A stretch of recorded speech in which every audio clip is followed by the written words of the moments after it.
Hello, my name is Salamatu Kargbo. In the early 20th century, progressive Iran marked largest ignorance the need of African American women, such as Elizabeth Ross Haynes. Elizabeth Ross Haynes was born July 31, 1883 in Mount William Lord County, Alabama. Her parents was Henry and Mary Ross. Both of her parents were former slaves, but after her parents' outbreak, her dad decided to join the Union Army, where her father was able to save all his money in order to provide for his family. Elizabeth's parents recognized that she was bright and smart, so her parents made sure she got the best education opportunity they could give her. She attended Alabama State University, where she was valedictorian for her class. Later on that same year, Elizabeth won a scholarship to Fisk University, where she received her bachelor's degree of art, and finally in 1923, she received her Master of Art in Sociology from Columbia University.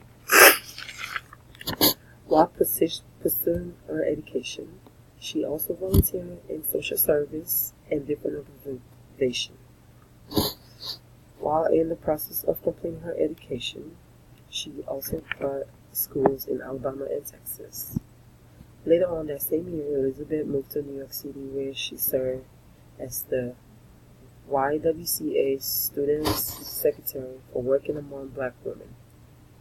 The YWCA Young Women Christian Association is a global movement working for the empowerment, leadership, and the right of women, young women and girls in more than 120 countries. While serving the YWCA, she ended up meeting George E. Haynes, who was working for the YMCA Young Men Christian Association, where they both was committed into helping the Black community as they both attended Fisk University also. In 1910, Ross married George, a sociology and a co-founder of Urban Legend. They have one son named George Jr. The couple found common in racist, uplifted women rights and service research. After giving birth of most women, Elizabeth continued working with her husband, George. He was the director of the National Urban Legend, while Elizabeth served as the inter-county for 7 years. She started promoting a little branch to help the female migrate, find empowerment, and job training. Okay. As that, Elizabeth was a part of elected column of the 24th Assembly Director of New York, also a part of the Supreme of the Junior Department, and a part of the Blessed Church. Also was a member of the Second Full Board of Military in Alabama Retirement Home, and was a member of Kappa Alpha Incorporated, where she and a couple of her friends got up and made a plan for women's rights and how they should empower women movements. Elizabeth was appointed to New York City Planning Committee by the mayor because of her talent, work, and her way of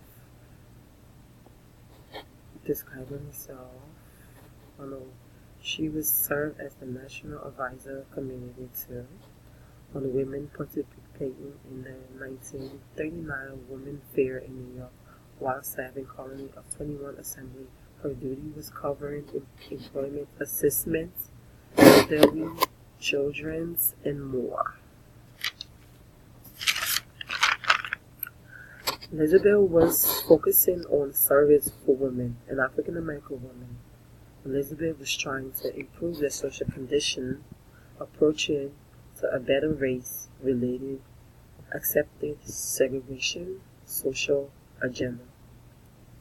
Even though Elizabeth knew what she did could afford another military leader and could put her in the art with some leader because she supported the separation program for the African American women in segregation.